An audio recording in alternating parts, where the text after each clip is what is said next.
Vous informer, c'est notre souci majeur.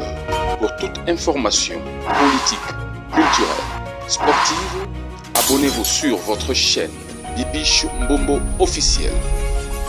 Bibiche Mbombo officiel, l'information à temps réel. Abonnez-vous massivement et vous ne serez pas déçus. Bibiche Mbombo officiel is the best.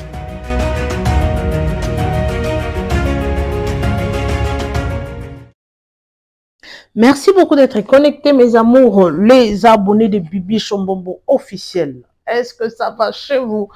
Si ça ne va pas, ça ira par la grâce de Dieu. Vous informer, c'est mon souci majeur. Partagez massivement, aimez et commentez. Sans oublier la cloche de notification. Une fois que je vais poster une vidéo, vous serez avertis. Bonne année à tout le monde, à tous mes abonnés. Boza ebele, boza tellement ebele. Merci vraiment. Na bato bakomela kangai, na bapel na bino, na ba remarque, na ba suggestion, na ba encouragement. En tout cas, ça me va droit au cœur. Tout ça, on a sujet, il y a pasteur Mike Kalambai na Dakumuda. Récemment, na chez bino vidéo, il y a pasteur Mike Kalambai a ko répondre Dakumuda pour naye akutana na Dakumuda te ba solo la na téléphone te. Alors, Congolais tellement là la raté à quelque bimisa ba archive ya Kofi Olomide makamaloba pour le pasteur Mike Kalambai. En tout cas, nazoche la bino vidéo oyo boyo kanano bino moko eloko Kofi Olomide alobi na kati awa. Et puis nazoche la bino live boka ba intervention ya bato boka makambo ebimi na live oyo bozo mona oyo bolanda tina suka s'il vous plaît. Installez-vous confortablement dans le mood de l'émission. Soit télécommande Boaka. Je sais que le lézard est le 31 décembre, mais avant que nous veillons, t'as la émission Oyo.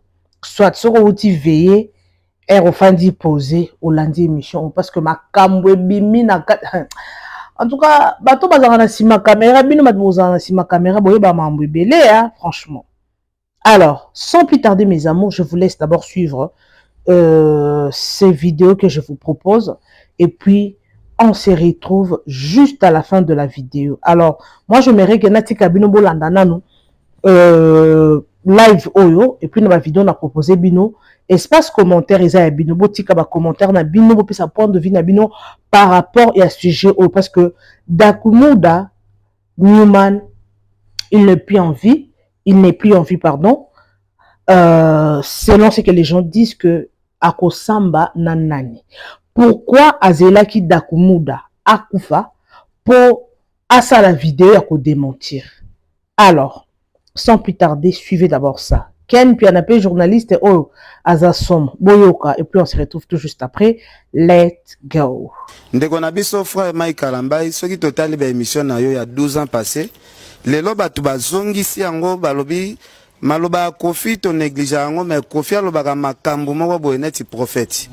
Ba réaction maloba o lobaka 12 ans passé que bino na ba frère Mike bomona na ba quelque part bozandenge moko ba melaka pe ba whisky ba melaka masanga ba melaka ba bangi pena ya ba degré ya 0 ba melaka ba bombe makambo ana nyoso toye komona ngo lelo. Mike c'est un homme, la chair est faible. Dans le bas qui n'a pas au dernier jour, vous direz que je suis prophète. Dernier jour, on a quitté, pas tout bas au balelo. Mais nous, on a le batté. Moi, rien ne m'étonne. Et là, que comme Moussanga, égalité sur 100 bateaux, serviteurs de Dieu, peut-être 5 de Bazaïa vrai. Oui. Donc, on me trompé de 1 ou 2, mais pas plus. Donc, pratiquement, Martin a 7.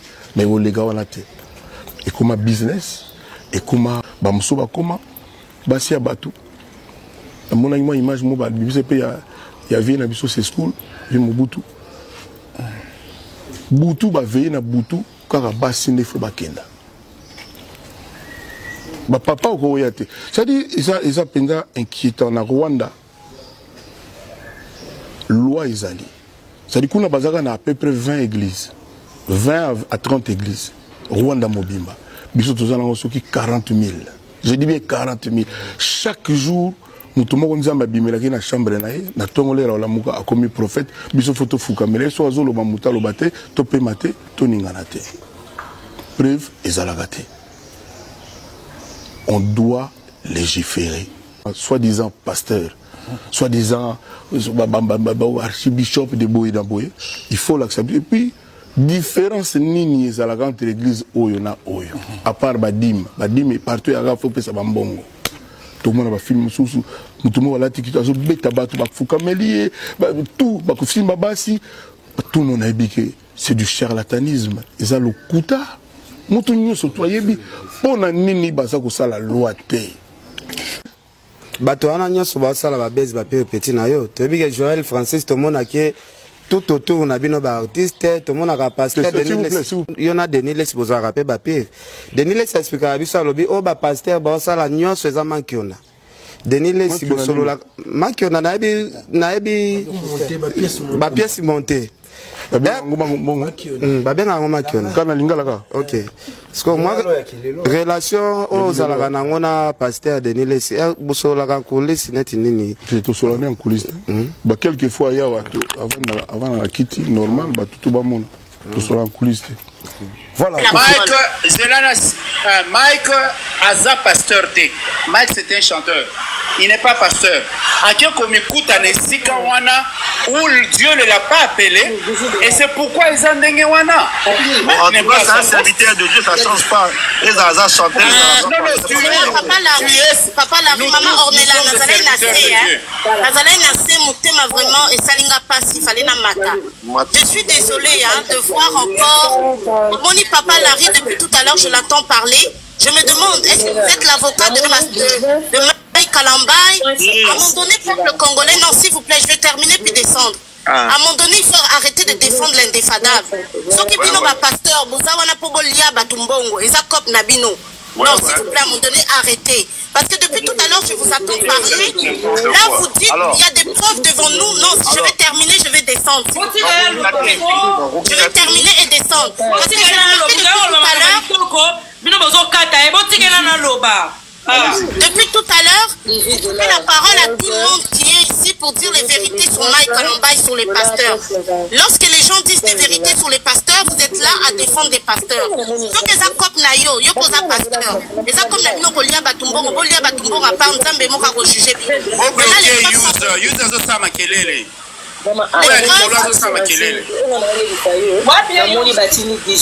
Yo juste en haut de Papa Larry. 18 $. Non, je vais finir si vous plaît. Non, Larry, tu ne peux pas répondre. Tu ne peux pas répondre. Et ça, là. Je vais juste terminer, Papa Larry, s'il vous plaît. Après, je vais descendre. Je vais terminer après descendre. Hein? Papa Larry, à un moment donné, ne prenez pas tout le monde. On n'est pas tous des imbéciles. On a été sur les bancs des écoles. Ce qui me cause à un certain peuple. Bon, continuer à cause à un certain peuple. Nzambe me yemo ka ibinde ko binisa bino moko na moko bandi déjà ko binisa bino moko na moko peigner la bima ana kisa ba preuve. Je vais terminer papa. Peigner la bima la kisa ba preuve kaka batu loko la bino boloba za lokuta takumuda lobby à sala vidéo à sala interview abimisi ba vérité oh fallait dakumuda ke lotala Mike yemo ko dakumuda na bomo ina ila sala ki vivant aloba ki so Mike Kalambaye ko contredire ya ko loba ba vérité pona nini Mike ko contredire audio. Exactement. Il n'est jamais venu le contredire quand il était vivant. Il vient parler, il vient ouvrir sa grande bouche comme quand le défunt d'Akumuda est mort. Mais à un moment donné,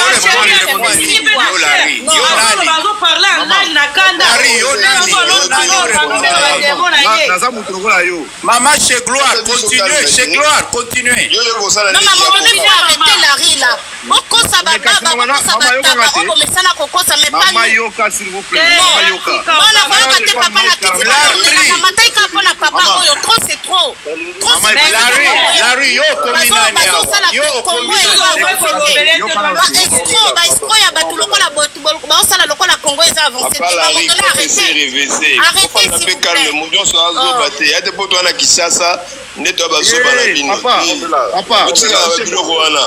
Papa, intervenir dans ma ramoussou, ma défense, on a des toboïs.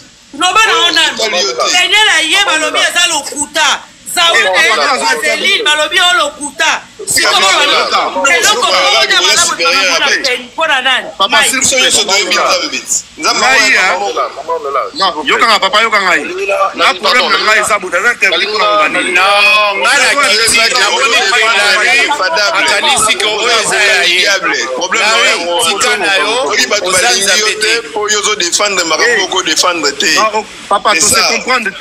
non, de se comprendre, s'il vous plaît. Mais tu m'as dit l'andayo. Alors, tu dis que Larry, Panelo, Yemoko Alanda, la Tikibino. Donc,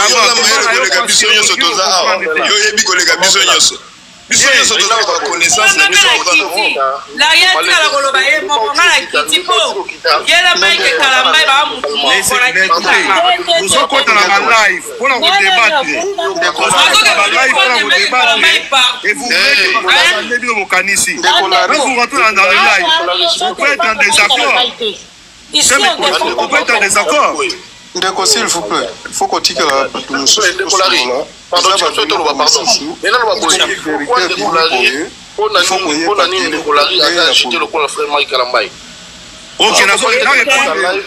pardon,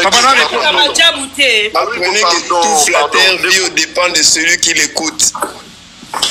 yango eloko ya kofungola miso papa Larry s'il te plaît nazoyoka na mikolo ya nazoyoka otika ngai na yango wana ifo bandeko tofungola miso ndeko na biso Mike wana obenge pasteur s'il te plaît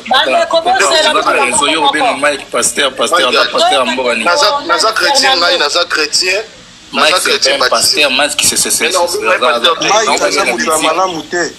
Oh my God. Aïe pour répondre à ça Kofi. Mais je me souviens et ça la marabongo te limite ça pourquoi aujourd'hui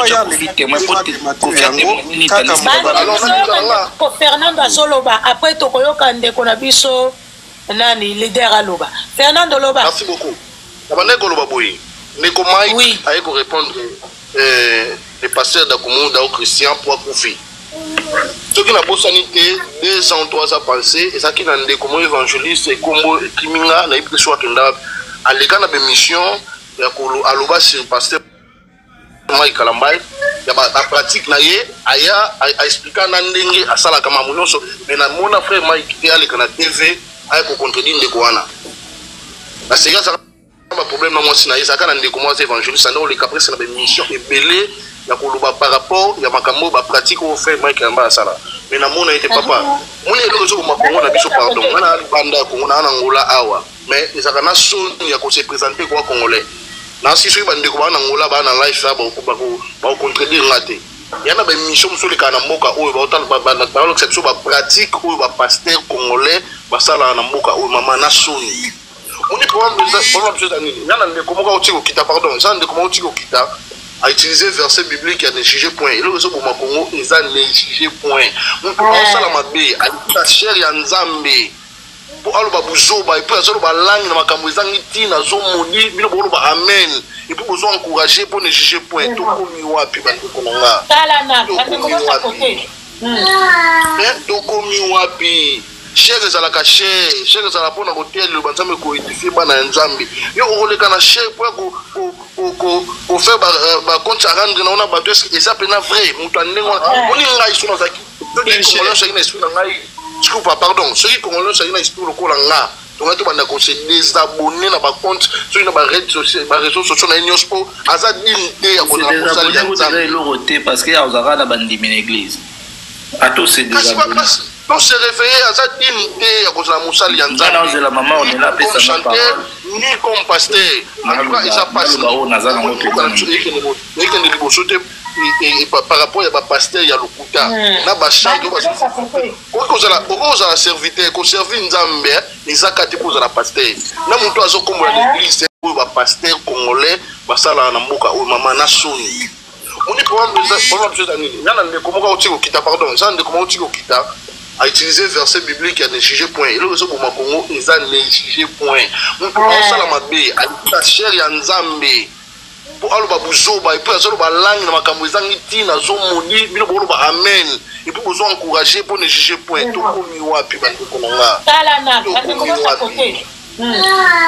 to komi wapi chere ezalaka chere ezala mpona kotelelo banzambe koédifie bana ya nzambe yo okoleka na chere mpo kofaire bacompte à rendre naona bato eza mpena vrai moto andenge wana oni ngai so nazaki congolais ozalaki na esprit na ngai sikupa pardon soki congolais ozalaki na esprit lokola nga tongai tobanda kose désabonne na bacompte soki na baréseaux sociaux na ye nyonso mpo aza dine te ya kozala mosali ya nzambe eloko te parce que azalaka na bandimi na église ato se désabonne on se réveiller à sa dignité à cause de la moussali en comme chanteur ni comme pasteur en tout cas il s'est passé par rapport à pasteur il y a le kuta na ba chanteur ko serviteur ko servir nzambe ezakati pour la pasteur na muntu azokombola l'église c'est un serviteur na muntu azosala ki protocole c'est un serviteur siko biso tolinga ki pasteur tolinga qui chante tolinga makambo frère dakumunda lobi eza ya solo aloba pardon poser ya liloté eza ya solo na so confirmer yango eza ya solo pour confiner ba monsieur belé alekaka aloba ki pasteur te aza biso ya koti lola c'est qui pas au lola. Oui, alors aza pasteur na été basolo petit na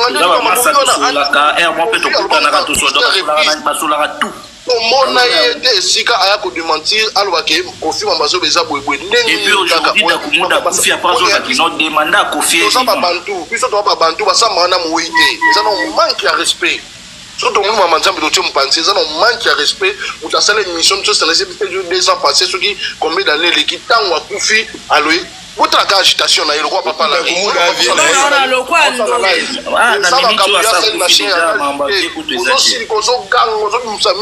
mais tant bozi alobaka ba Mike Kalamba iwana acha kutu ya moko boy to kotanga na biso de moko mususu wana alobaki ke baza nani alobaki yango on est là dans un tindelo yango o nani kombole na auto zobozi akufana ngula altanga iko Mike Kalamba boyo kakirote on a côté la pasteur Moïse bango no stay ba pratique na bango te sur ba mais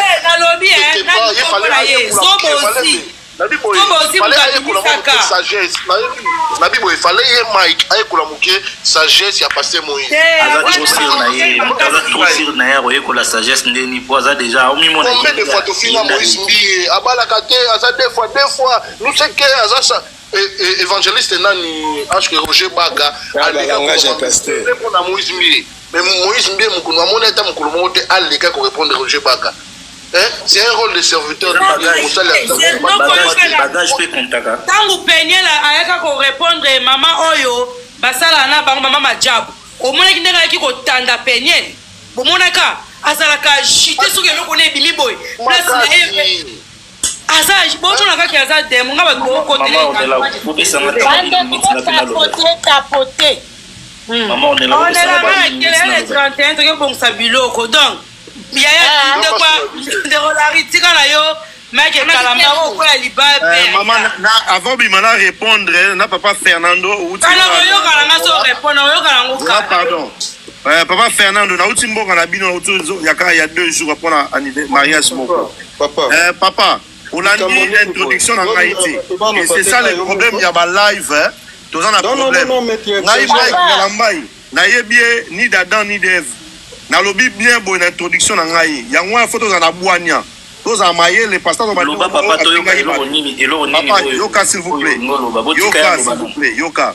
Na lobby boye. Na intervenir parce que tout fin na rabatté, tout scénarisé batouté. Ceux qui ont un problème Mike Kalamba, ils ont Mike Kalamba. Mike Kalamba. Ma belle est au salaire, tout condamné yango. Mais tout ça, on va combattre tout le monde dans le même panier. Au va que les Congolais, tout bazan Angola, bazan Mabé. Au va que tout bazan Malamu. Il y a Mabé Bazali, il y a Malam Bazali. Mais où est Mabé dénoncé à Mabé? Na zatra côté Mike Kalamba parce que na yebi été. Na côté concert na été, allié ça ngate tout ce fait, j'en ai que faire. Na zolo baké. Il ne faut pas qu'on généralise Batou. C'est juste parce qu'on a terminé, le reste, ça ne me regarde pas. Sora Sali Mabé, tolobi mabe na ye akotaki loge le reste ça nous regarde akotaki te azalaka na loge aza na loge il faut te dénoncer yango mais kolobaka bato nde papa Fernando abinanga naza agité non nazoloba likambo naza agité te nazoloba parce que nakofinga yo te nayebi yo te yo kokofinga te oyebi ngai te mais so nasali mabe okolobala mabe oyo nga nasali c'est ça que je parle moi les restes c'est pas mon problème so asali mabe eza Mike Moïse Mbie na kingani on peut le donner papa mabeka kaya bakubamoni Mike ozo défendre le roi tata moko alobi ndenge Mike aza orgueilleux soyo olobi papa expliquer orgueil na sens papa Larry a retiré parole mais ata elongi ya Mike bomona te kaza orgueil kaza orgueilleux makasi merci papa no milimo mpiko na kati So, kolo live, on est live, faut que ça va une minute, parce que ça va s'appeler. Yana kei pour vous une minute. On est là, ciao. Ok, on est là, bon, ça bilo quoi les 31. Kenda comme on dit ça bien. Les 31. Là, vous l'avez marqué, tout comme un binemia. Toko dans la moulage. Bisous bébé. Bisous. Bonjour, on est là, bonjour. Bonjour bébé. Maintenant la matinée je n'en parle. Ouais, désolé, na ko ko ta sko na moni sujet bazo le ba c'est là normalement mutfa lo bana leader. Après leader ndende ko o uti lo ba siko ke a matina lobité. Leader lo ba. OK, merci. Peut-être à 2 minutes parce que attention bazo passer tout le temps, on a trop à faire. Peut-être qu'on va avoir 1 minute ou 2 minutes chacun. Et puis comme ça, non, c'est pas attendre encore participer quoi. C'est juste tout ce que je fais du ce jour. Motema moto loba. Nani leader loba comme ça. Ma sentir déjà. Leader loba. OK, merci beaucoup maman. Au moins eloko ya lubutu ye papa esika nyonso soko ozokilinga okende kosambela quelque omoni pasteur déjà aza orgueilleux yebaki no aza mosala ya nzambe ya solo te toyebaka bato mosusu neti moto oyo ndeko na biso oyo tozobenga Mike oyo makambo epele ya mabe eza kaka ye bamusicien ya mokili baya baloba mabe kaka ye mutakala ye kosala violence yebisanga nanu signe nino Mike aza nango oyo bokoki kondima teno aza mosala ya nzambe otala babetise oyo moto wana azosala bandeko tofungola miso bible elobi tokoyeba bango na bizaleli fanatike okendaka eglise te oyo eza na ndeko moko bokoperaka bia te ubia asala eloko ya mabe yobetela ye maboko te soko oyebi ke esika ezokende yebaki no aza mosala ya nzambe ya solo te toyebaka bato mosusu neti moto oyo ndeko na biso oyo tozobenga Mike oyo makambo epele ya mabe eza kaka ye bamusicien ya mokili baya baloba mabe kaka ye mutakala ye kosala violence yebisanga nanu signe nino Mike aza nango oyo bokoki kondima teno aza mosala ya nzambe otala babetise oyo moto wana azosala bandeko tofungola miso bible elobi tokoyeba bango na bizaleli fanatike okendaka eglise te oyo eza na ndeko moko bokoperaka bia te ubia asala eloko ya mabe yobetela ye maboko te soko oyebi ke esika ezokende eza mabe fanda ata na ndako paske na mikolo yango ya suka mutu na mutu akomema mokumba na ye yo soko olobika no omati neti ndeko ya mati bapaster nyonso baza ndenge moko te tozoyeba bino oyo ya mabe na bato bozosala te na mondo biso bapaster nyonso parce que soko otanga na Congo bato bakotisi bapasi mingi na Congo eza bapaster nga soki eza ata nga lelo naza président de la république nakokanga baeglise na Congo parce que eza potala trésor moko tota takumuda alobi eloko wana ça fait 15 ans Mais pourquoi il y a répondu à quitter? Azelika na suka yane tango da kumuda kufi kwa sala mwa bezi na lokola ya vivaka na ba bezi wana po batu batia gaika. Bo éviter batu wana. Tango tozoloba mais il faut pour éviter bango makasi. Baza batu oyo bazotinda mais pas ba démon. Po ba bebisaka batu. Mais soki oza mayele te okokota na oka na loyenge wana okokufa. Bango baye kosala ba église neti ba boutique na bango po bazwaka mbongo ya mabonza basakanaka na bato. Un vrai pasteur ou bien mutu moko oyo aza na sagesse to aza na mwa intelligence moko boye parce que aza na eperie ko mutu azosala ba biloko ya malamu oyo aza na mayele akosala biloko asalaka te. Na concert na yo abeta na martyr alakisi bino bien nana yebi mort na kisasa te kazanga aza commissionnaire ya banga ya kenda ko luka ebo mona kite.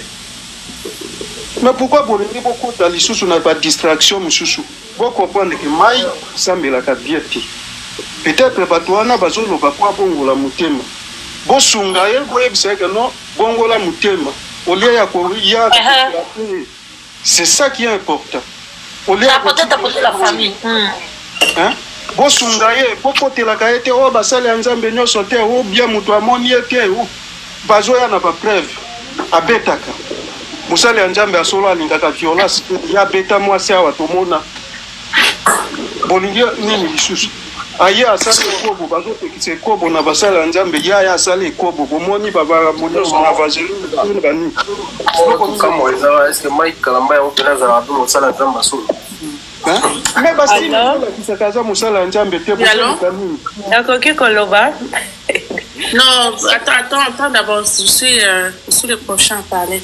Bon, maintenant dans une question, la vidéo là qui vient de sortir ces derniers temps au Dakomo Dazo Lobate au Mike Kalamba et ça date déjà combien de temps? 2020, 4 ans passés. 4 ans passés. Kala, 40 ans et c'est l'équipe Kala. Vous pensez qu'avec tout le temps, tout ce qui s'est passé dans la vie de Mike, Kofi Aloba, les sorties, vous pensez que tout ce qui s'est passé, parce que tout ce qui... Cette débat ici, tout ça la suppose. Attendez,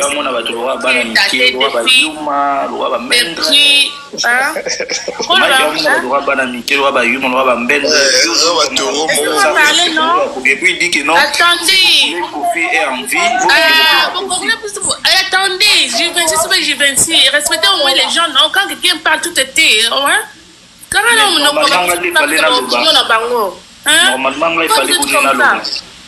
Bon, maman Lobaka, peur de ta Lobakas. Nazo Lobake, cette vidéo-là est datée déjà depuis 4 ans. Donc, et dans le moment où c'est l'écrit, mais je ne sais pas pourquoi tout ça, les langues de débat pour le moment.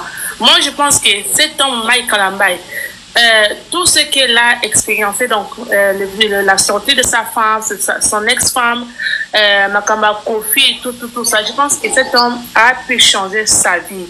Donc, alors, si quelqu'un ailleurs, arrêtons de le juger, c'est parce qu'il faut autour ces temps, tout aller à l'avenir. Est-ce qu'il continuera toujours à faire cette bêtise qu'il a fait dans les années passées?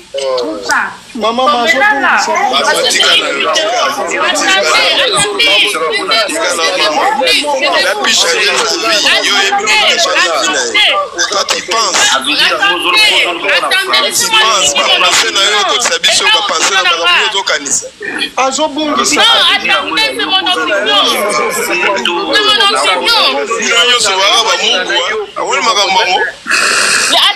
c'est ton opinion, mais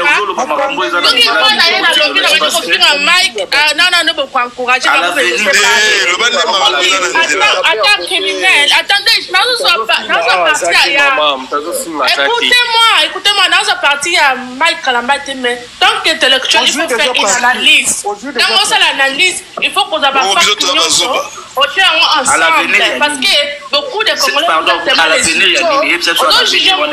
par rapport à un événement qui est passé dans des années. Oui, le passé construit l'avenir, maman. Le passé construit l'avenir. Projet le présent, projet pas l'avenir. Le passé construit l'avenir, maman. On me m'a besoin de comment c'est là, n'a pas sa réponse. Comment c'est là?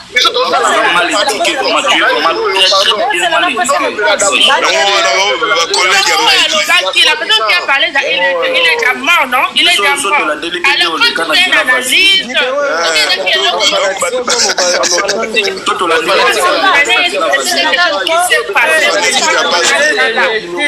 tu parles, tu dis que non, les Congolais sont mal éduqués. C'est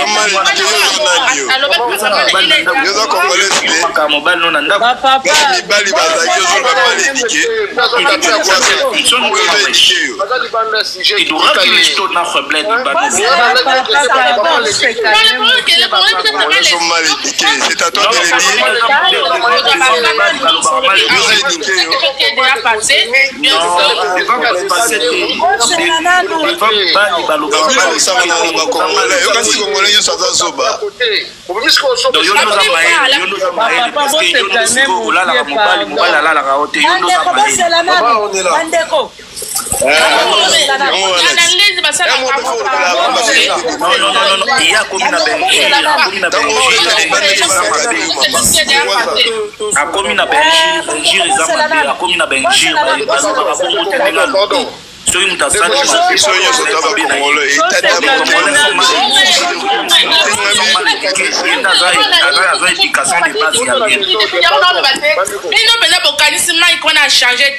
le ma communion soyez là qui on a pensé que cet homme n'a pas changé. Il est toujours le même. Il est toujours le même. Écoutez-moi, dans sa partie, il y a Mike Kalambate, mais tant qu'intellectuel, il faut faire une analyse. Quand on fait l'analyse, il faut qu'on ait ensemble.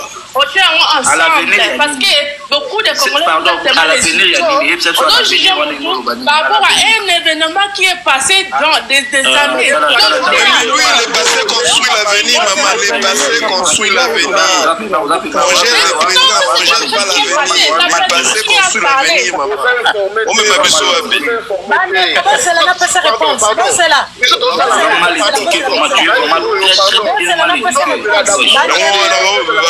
La personne qui a parlé, il est déjà mort, non? Il est déjà mort. Alors, quand tu fais une analyse,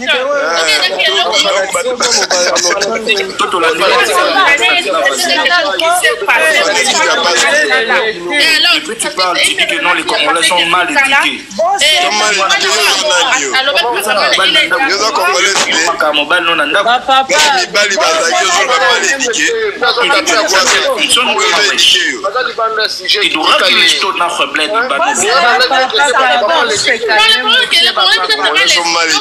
C'est à toi de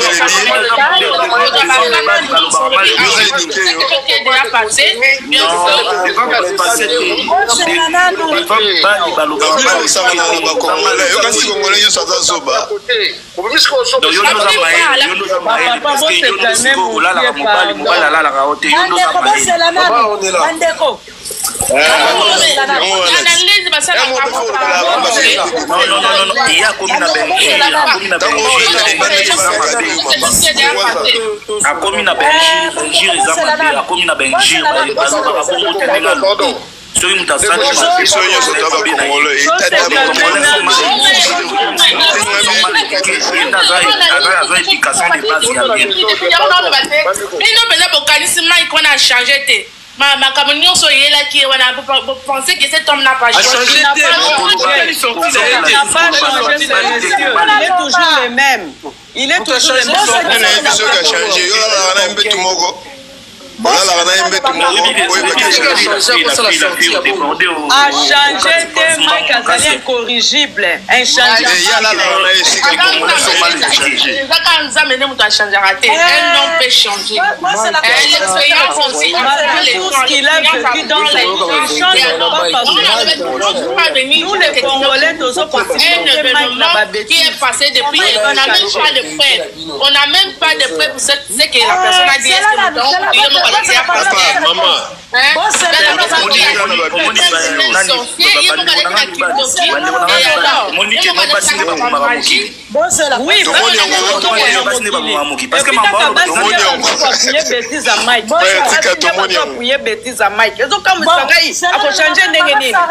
Maman Sarah, pardon.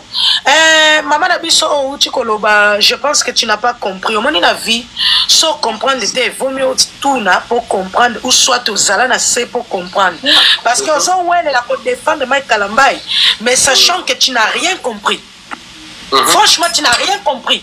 Toi, ton objectif, c'est seulement pour défendre et c'est tout. Ça, c'est pas normal. Attendez. Non. Là, comme moi aussi, attends. Donc, ça veut dire que je défends Mike. Non, mais il ne faut pas injurier. L'opinion est d'injurier.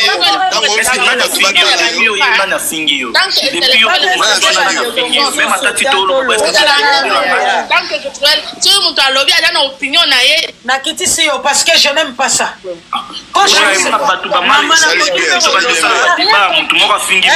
peux parler, maman. Oui, papa, napesi bino nyonso nanu bonsoir na kati ya live oyo. Esengo tondi motema na ngai. Komona te ndenga mobutu alobaka eloko eza na ngonga nango. Lelo eza ngonga ya Mike. Mike a changé te, mais ako changé te pona nini? Une grande partie à nous les Congolais tous ont appuyé une bêtise. Oh merde, David Maboko. Encore là tu sais Toge qui pasteur, or qu'il n'est pas un pasteur. Azali pasteur il n'a jamais changé, il ne peut pas changer. Ça t'a mon anandako. T'as besoin qu'on bonde la yé, t'as sali ma vie, mon anako changer. Il faut qu'on bête, il faut Bible en gros que lobby, faut qu'on bête.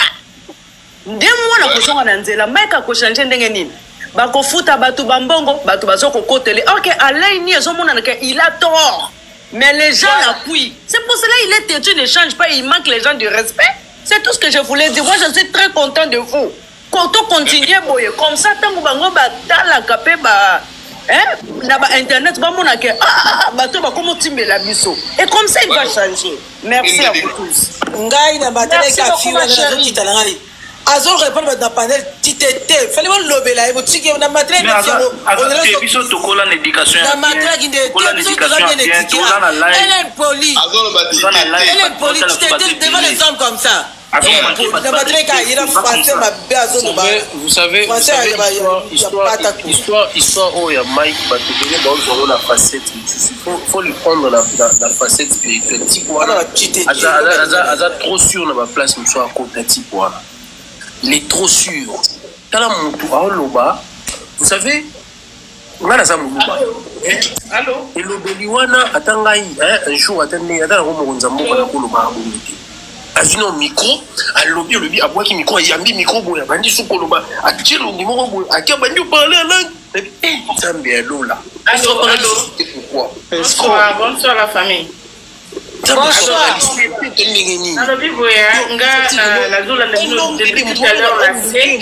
Mais maman Outo Matasikoyo a comprendre. Au fait, Bino peut saisir et était makamabana au loba. C'est-à-dire, il y a la vidéo il y a 4 ans, mais Azoye Bateke. Et voilà, j'espère que Bino Moro Bolandi, ma vidéo Tina Souka, Bolandi du début à la fin, Bino Moro Boyoki.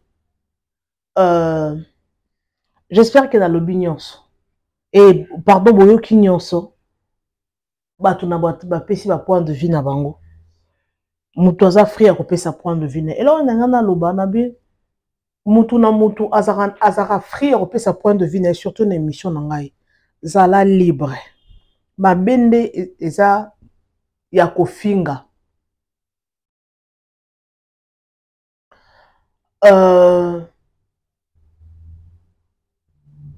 mabende za ya kofinga soki ozo finga nde mabe ok soki ozo finga nde mabe ya mutuya eza loba vérité quand tu dis la vérité zala free ya koloba vérité et bombarate za munduki te. Alors merci beaucoup na bino batbolana kangai ba abonné à Bibi Chou Momo officiel. dossier oyo eza dossier mosuto okota nango na 2025 Mike Kalambai awangani met ba vidéo komi ko bima neti na film bandeko hey, congolais elonge dossier ya femme Tama et komi dossier ya Mike Kalambai. Alors mes amours, on se retrouve déjà demain na 2025 pour tout ça les images mosusu ya sika parce que il y a beaucoup à se dire. Il y a vraiment beaucoup à se dire mes amours. Alors sans plus tarder, moi, je vous laisse déjà. On se retrouve next time. J'espère que nous sommes déjà battu lobby. Nous sommes battu lobby. Les loyo d'Akumuda aza invité. Pasteur Mike Kalambai akosamba na nani d'Akumuda aza li sous invité. Mambongo et Ndongo. Ok? Alors, merci beaucoup en tout cas. Moi, je vous retrouve next time avec un nouveau numéro. Bisous et bye. Vous informer, c'est notre souci majeur. Pour toute information politique, culturelle, sportive, abonnez-vous sur votre chaîne Bibiche Mbombo officiel. Bibiche Mbombo officiel, l'information à temps réel. Abonnez-vous massivement et vous ne serez pas déçus. Bibiche Mbombo officiel is the best.